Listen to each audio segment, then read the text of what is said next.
चर्चा करेंगे कि अर्जुन क्या कहना चाहता है, अर्जुन का मत क्या है, श्री कृष्ण का क्या मत है। इस पर हम सभी अभी चर्चा करेंगे। अर्जुन कहता है श्री कृष्ण से, अधर्मा भिवात कृष्णा प्रदुष्यन्ति कुल स्त्रियः स्त्रीषु दुष्टासु वासर्ण्य जायते वर्ण संकरः। हे कृष्ण, पाप के अधिक बढ़ जाने से कुल की स्त्रियां दूषित हो जाती हैं। हे वार्ष्ण्य, स्त्रियों के दूषित होने पर वर्ण संकर उत्पन्न होता है। अर्जुन की मान्यता थी कि कुल की स्त्रियों के दूषित होने से वर्ण संकर होता है, किंतु श्री कृष्ण ने इसका खंडन करते हुए आगे बताया कि मैं अथवा स्वरूप में स्थित महापुरुष यदि आराधना क्रम में भ्रम उत्पन्न कर दें तब वर्ण संकर होता है। वर्ण संकर के दोषों पर अर्जुन प्रकाश डालता है। अर्जुन अपना मत देता है, संकरो नरकाइव कुलघनानाम कुलस्य च पतंति पित्रो ह्योसाम लुप्त पिंडोदक क्रिया। वर्ण संकर कुल घाती और कुल को नरक में ले जाने के लिए होता है।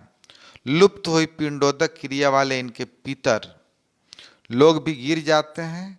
वर्तमान नष्ट हो जाता है, अतीत के पितर गिर जाते हैं और भविष्य वाले भी गिरेंगे। इतना ही नहीं, अर्जुन कहता है कि पिंडोदक क्रिया वालों से हमारे जो पितर हैं, पूर्वज हैं, वो भी पतित हो जाते हैं, गिर जाते हैं।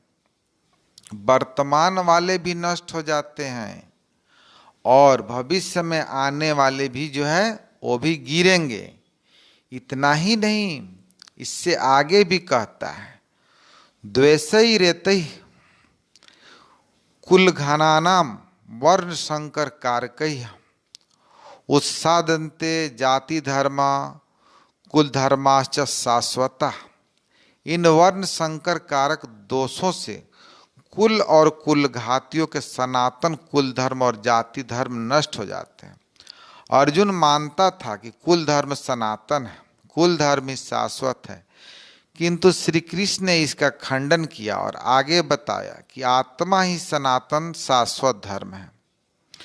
वास्तविक सनातन धर्म को जानने से पहले मनुष्य धर्म के नाम पर किसी न किसी रूढ़ी को जानता है, परंपरा को जानता है।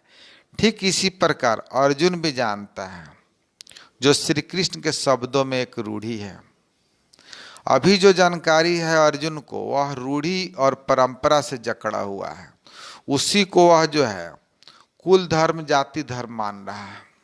आगे अर्जुन बोलता है, आगे अर्जुन श्री कृष्ण से कहता है, उत्सन्न कुल धर्मा नाम मनुष्या नाम जनार्दन नरके अनित्यम नियतम वासो भवती तनु सुश्रुमा। हे जनार्दन, नष्ट हुए कुल धर्म वाले मनुष्यों का अनंत काल तक नरक में वास होता है, ऐसा हमने सुना है।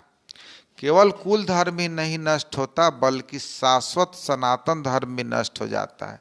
जब धर्म ही नष्ट हो गया तब ऐसे पुरुष का अनंत काल तक नरक में निवास होता है, ऐसा हमने सुना है।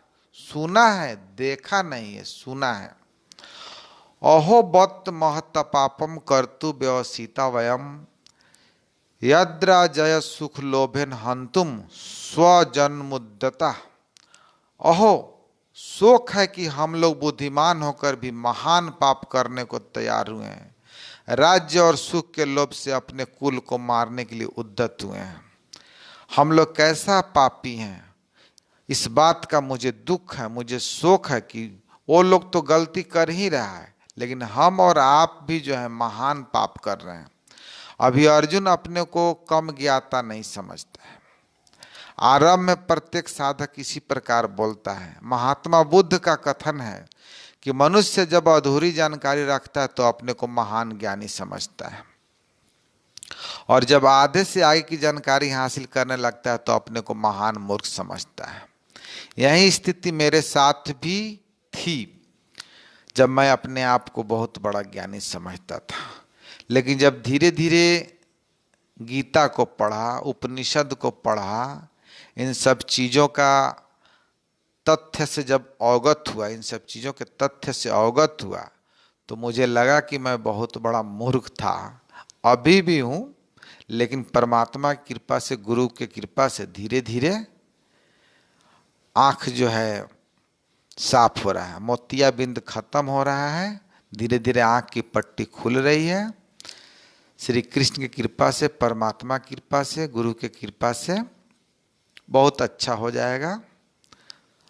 अभी वही हालत, जो हालत अर्जुन की है, वही हालत अभी हम सब की है।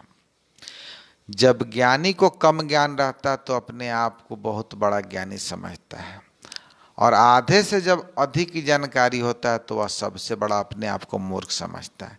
ठीक इसी प्रकार अर्जुन भी अपने को ज्ञानी समझता है। वह श्री कृष्ण को ही समझाता है कि इस पाप से परम कल्याण हो ऐसी बात भी नहीं है। केवल राज्य और सुख के लोभ में पड़कर हम लोग कुल नाश करने को उद्यत हुए हैं, महान भूल कर रहे हैं। हम ही भूल कर रहे हैं ऐसी बात नहीं है, आप भी भूल कर रहे हैं। एक धक्का श्री कृष्ण को भी दिया, श्री कृष्ण को कहता है हम ही भूल कर रहे हैं ऐसी बात नहीं है, एक हम ही अज्ञानी नहीं है, आप भी अज्ञानी हैं, आप भी भूल कर रहे हैं, इस पाप में आप भी सहभागी हैं। अंत में अर्जुन अपना निर्णय देता है